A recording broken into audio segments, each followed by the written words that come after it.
Gas prices falling now to record lows. The national average gallon of regular down to $2.10. That's more than $1 less than we paid a year ago. It's not all good news, apparently. That cheap gas comes with a downside. Does it?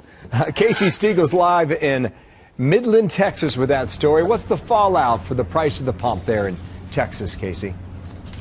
Well, Bill, it does come with the downside if you're one of the thousands of people who work on these oil rigs back here behind me. You know, the industry tells me that they are bracing for tough times ahead. Here in the Permian Basin of West Texas, you find about 1,200 or so oil rigs dotting the landscape. They're working 24 hours a day, 7 days a week, churning oil and natural gas out of the ground. But if the price of oil continues to tumble, well, local experts predict 25 to 40% of the drilling will come to a halt. That, of course, translates into thousands of lost jobs, 140,000 to be exact, according to the Federal Reserve Bank of Dallas, and that is in the state of Texas alone.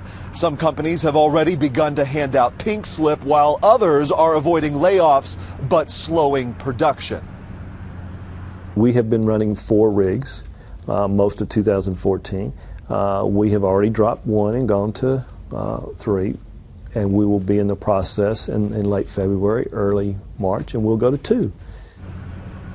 It is important to remember, of course, that this is a very volatile industry. The people working in oil and gas know that. They are patiently waiting and anxiously awaiting for the price to go right back up. Yeah, but with the bad comes the good, too, right, Casey?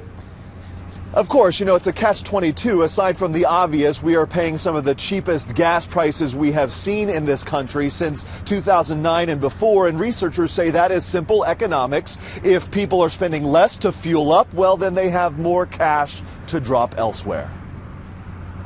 The consumer will have more income in their pocket. They will spend it, retail spending, maybe on autos or eating out. So yes, so it's a net positive for the U.S. as a whole. It is estimated the construction industry could benefit the most because this modern-day oil boom lured many workers from that sector out here to the oil fields. And now with what's going on, a lot of those people could likely be going back to those construction jobs, re-energizing that sector of the economy, Bill. Thank you, Casey. Watching that from Midland, Texas, Casey Stiegel.